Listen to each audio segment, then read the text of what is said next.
علیکم ورحمۃ اللہ تعالی وبرکاتہ۔ نمبر 1، اسلامی تاریخ 27 شوال المکرم۔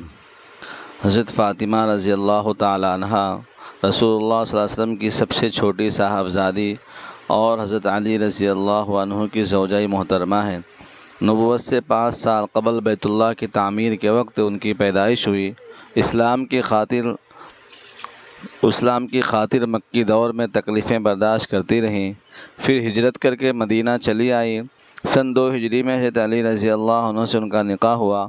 ان کی زندگی عورتوں کے لیے ایک نمونہ ہے۔ حضور صلی اللہ علیہ وسلم کی 4 بیٹیوں میں سے سب سے محبوب اور چہیتی بیٹی ہونے کے باوجود وہ گھر کا سارا کام خود انجام دیتی تھی۔ چکی پیسنے کی وجہ سے ہاتھ میں چھالے پڑ گئے تھے۔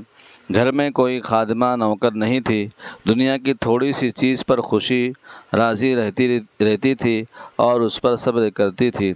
اسی وجہ سے حضور صلی اللہ علیہ وسلم نے عورتوں سے فرمایا، تمہارے لیے دنیا کی تمام عورتوں میں مریم علیہ السلام، خدیجہ رضی اللہ عنہا، فاطمہ رضی اللہ عنہا اور آسیہ کی زندگی نمونے کے لیے کافی ہے۔ سچائی اور صاف گوئی میں فاطمہ رضی اللہ عنہا بے مثال تھی۔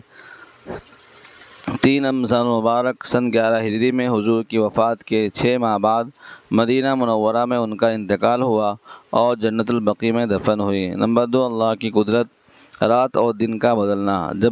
جب سے دنیا آباد ہے اس وقت سے لے کر آج تک دن اور رات اپنے متعینہ مدت پر بدلتے رہتے ہیں۔ کبھی ایسا نہیں ہوا کہ رات کو اچانک سورج نکلا اور صبح ہو گئی، اور ایسا نہ ہوا کہ دوپہر کو سورج غروب ہوا اور رات ہو گئی، بلکہ رات نہ تو اپنے وقت سے 1 سیکنڈ پہلے آ سکتی ہے اور نہ ہی دن اپنے وقت سے 1 سیکنڈ پہلے آ سکتا ہے۔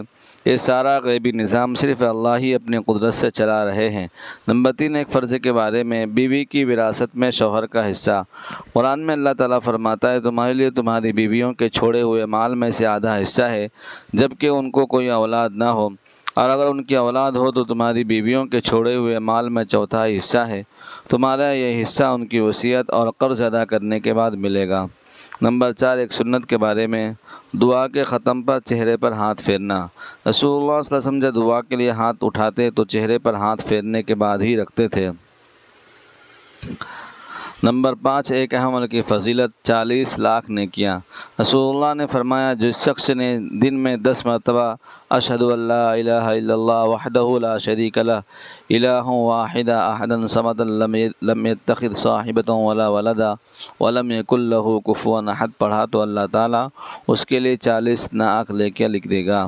نمبر 6، گناہ کے بارے میں، رسول اللہ نے فرمایا، معراج کی رات میرا غسل ایک ایسی قوم پر ہوا جن کے پیٹ اتنے بڑے تھے جیسے کوئی گھر ہو، اس میں سانپ اور بچھو تھے جو باہر سے نظر آ رہے تھے۔ میں نے جبرائیل علیہ السلام سے پوچھا، یہ کون لوگ ہیں؟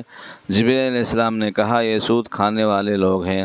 نمبر 7، دنیا کے بارے میں، حضرت سلط بن حکیم فرماتے ہیں کہ ہمیں ایک بات پہنچی ہے کہ دنیا کو یہ وحی کی گئی کہ تجھے چھوڑ دے تو اس کی خدمت کر اور جو تجھے ترجیح دے اس سے خدمت لے۔